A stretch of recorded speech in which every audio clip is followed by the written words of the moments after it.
Hi friends, welcome back to food master. இன்றைக்கி நான் cooking video போடலைங்க. ஆனால் எங்கள் வீட்டில் இருக்கிற செடியை பற்றி தான் சொல்ல போகிறோம். நாங்கள் ஒரு குட்டி அப்பார்ட்மெண்ட்டில் இருக்கிறதுனால அங்கே என்ன வளர்க்க முடியுமோ அதை பற்றி தான் நான் போடுறேன். ஸோ என் வீட்டில் வந்து ஒரு 4 செடி இருக்குங்க. அது என்ன செடின்னு பார்க்குறீங்களா? ஒன்றும் இல்லைங்க, வெறும் வெத்தலை செடி, ஆலோவேரா, அப்புறம் பெரண்டை, ஒரு சின்ன ரோஸ் செடி, இவ்வளோ தான் எங்கள் வீட்டில் வச்சுருக்கோம். ஸோ எங்கள் ஆசைக்காக நாங்கள் அதை வளர்க்குறோம். ஜென்ரலாகவே வெத்தலை வளர்த்தா அது வந்து லட்சுமி கலாச்சம்னு சொல்லுவாங்க. ஸோ எங்கள் வீட்டில் வந்து நாங்கள் வெத்தலையை வந்து பார்த்து வளர்க்குறோம். வெள்ளிக்கிழமை செவ்வாய்க்கிழமைனா அந்த வெத்தலையை கிள்ளி அதில் விளக்கேற்றுவோம். ஸோ அதெல்லாம் வந்து நமக்கு வந்து ஒரு பாசிட்டிவ் எனர்ஜி தரும். நமக்கு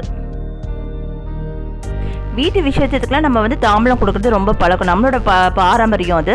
தமிழோட பாரம்பரியமே வந்து வெத்தலை பாக்கு வச்சு தான் ஸ்டார்ட் பண்ணுவாங்க. ஒரு குழந்தை பிறந்ததுன்னா அது ஆரத்தி எடுக்கிறதுலேருந்து அது கல்யாணம் நடக்கிற வரைக்குமே வெத்தலை பாக்கு வச்சு தான் நம்ம ஸ்டார்ட் பண்ணுவோம். ஸோ வெத்தலை அந்த அளவுக்கு அதோட நெசசிட்டி ரொம்ப முக்கியமாக இருக்குது.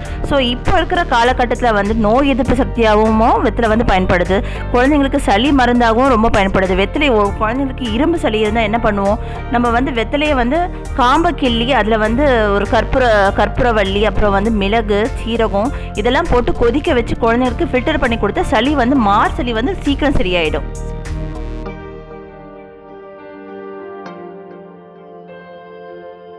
நமக்கு வந்து ஒத்த தலைவலி இருக்கும், அப்புறம் வந்து யூரினரி இன்ஃபெக்ஷன் இருக்கும். இந்த மாதிரி இருக்கவங்களாம் என்ன பண்ணுவாங்கன்னா வெத்தலையை வந்து 2 வெத்தலையை வந்து தண்ணியில் வந்து கிள்ளி போட்டுட்டு ஒரு 10 நிமிஷம் கழிச்சு அதை நம்ம வந்து ஃபில்டர் பண்ணி குடித்தா நமக்கு வந்து யூரினரி ப்ராப்ளம் இருக்காது.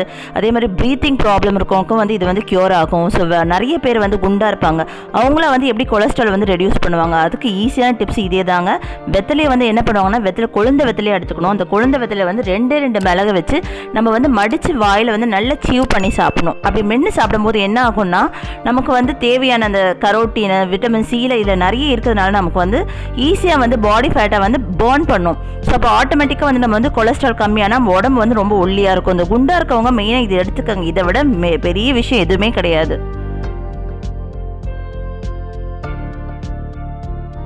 நமக்கு காயம் உடம்புல வந்து ஏதாச்சும் ஒரு இடத்துல காயம் பட்டுச்சுன்னா நம்ம என்ன பண்ணுவோம், எதுனா ஆயின்மெண்ட்டை வாங்கி அப்ளை பண்ணுவோம். ஸோ அதெல்லாம் தேவையில்லைங்க.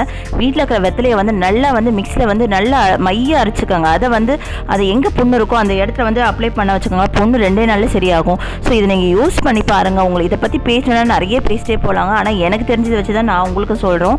ஸோ பிடிச்சிருந்தால் லைக் பண்ணுங்கள், சப்ஸ்கிரைப் பண்ணுங்கள். மறக்காமல் உங்கள் ஃப்ரெண்ட்ஸுக்கு, உங்கள் ரிலேட்டிவ்ஸுக்கு எல்லாத்துக்குமே வந்து ஷேர் பண்ணுங்கள். Thank you friends.